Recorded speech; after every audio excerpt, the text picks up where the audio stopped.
Hi everyone, welcome back to my channel. I'm Joanna G. Holden.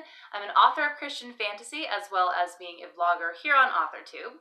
And today I'm going to be starting a series of videos dedicated entirely to fantasy world building. I have been wanting to do this since I started my AuthorTube channel and even before. When I first began my journey of writing the Coastlander series, which is a high fantasy action adventure series, I looked everywhere I could find online for world building tips regarding fantasy specific issues. Things like magic systems and historical government systems that could be morphed into fantasy ones. Things like fantasy culture and uncommon fantasy races and creatures. I could not find any videos on AuthorTube at the time regarding fantasy world building in any great detail. There were many that were the basics, but there was nothing that got in depth onto things you could do.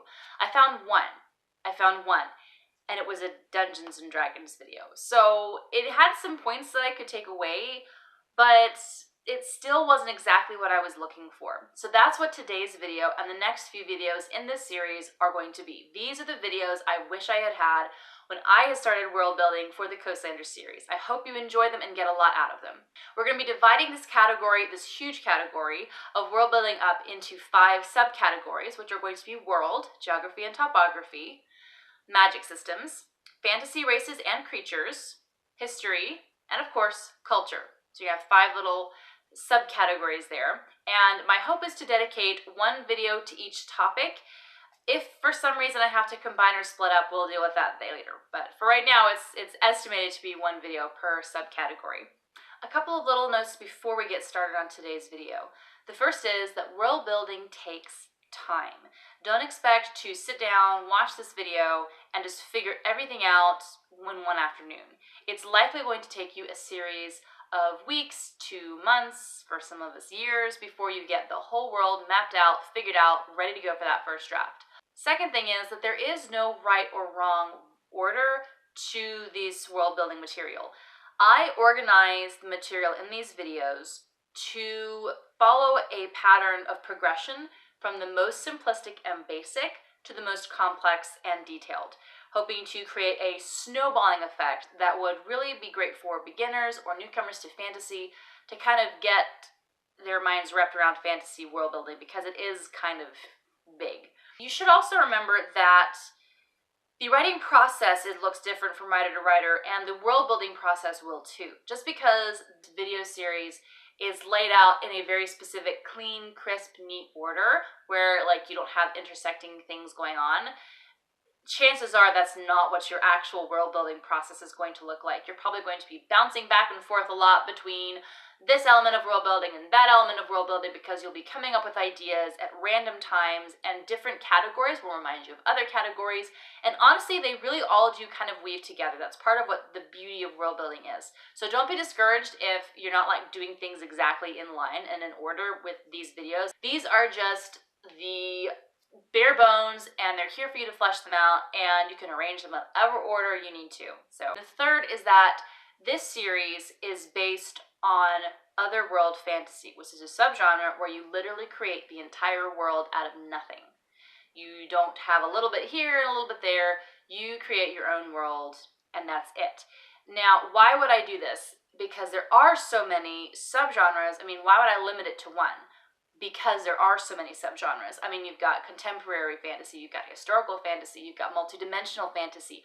It would take way more than 5 or 6 videos, and I am trying to keep these videos shorter, to be able to discuss the detailed pitfalls and pros and cons and do's and don'ts of each individual subgenre, because there are so many. There's over 20, I'm pretty sure. I have to get the exact number, but it's somewhere over 20. It would take way too much time. So I picked the subgenre that encompasses the biggest points of all world building. And otherworld fantasy tends to do that. It's got your world and your geography. It's got your magic system, which you need for almost every fantasy world. It's got your races and your creatures. It's got this, it's got that. So basically, when you go into these videos, I want you to go into it with the mindset that you can just take what you need and leave the rest.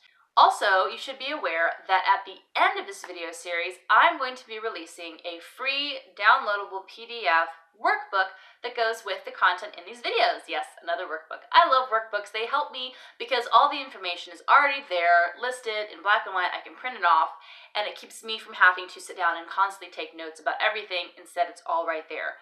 So if you're watching this series and it's already been completed, I'm going to put this whole series in a playlist, and the very last video in the description box, there will be a link to the downloadable file. So are you ready? Let's launch into this first video, which is all about the world itself. Geography and topography. Your actual physical world. What does it look like?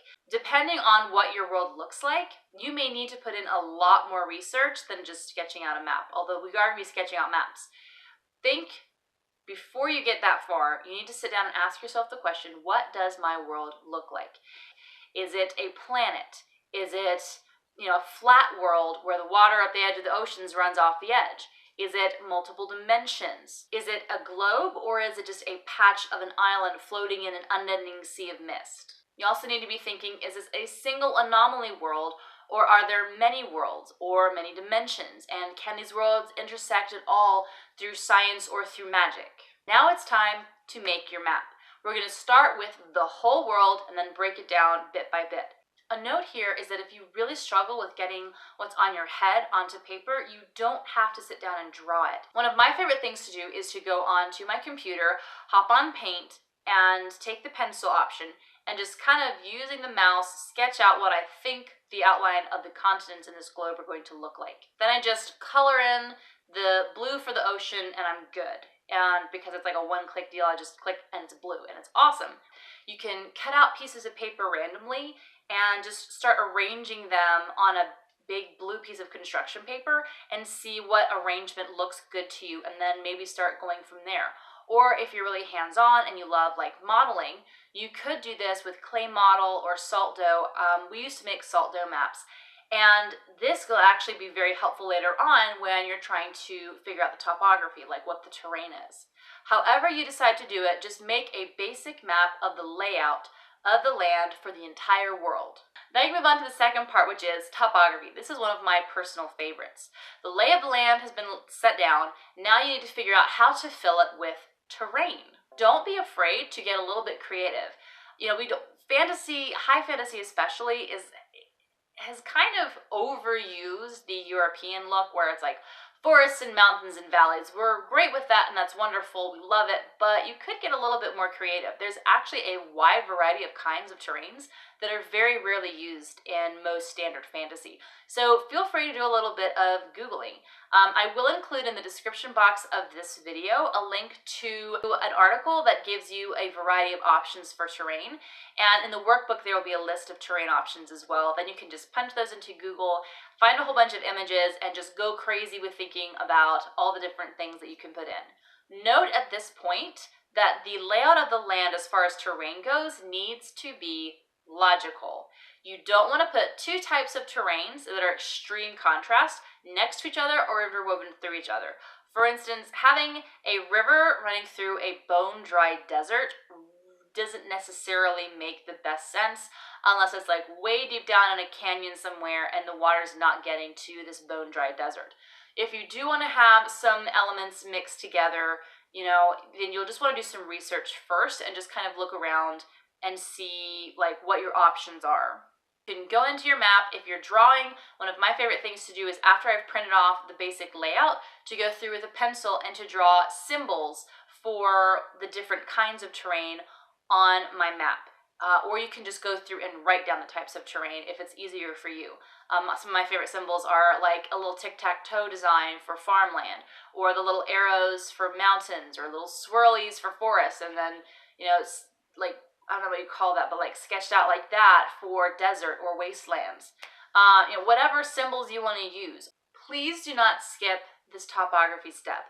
The terrain may seem kind of inconsequential, but believe me, it's going to have huge impact on not just your plotline and your characters as they journey through this land, but also on the cultures that you develop. It's going to have huge impact on culture, and as far as like leisure versus survival. If you have a people group that are living in the middle of the desert, leisure may not be their top priority because they may be just struggling to survive because of the environment that they're in, whereas a kingdom set in a lush valley where there's plentiful farms and plentiful natural resources may have way too much leisure, and you can actually pull some plot points from that too. But just be aware that your terrain is going to affect more than just a pretty map at the end of your book.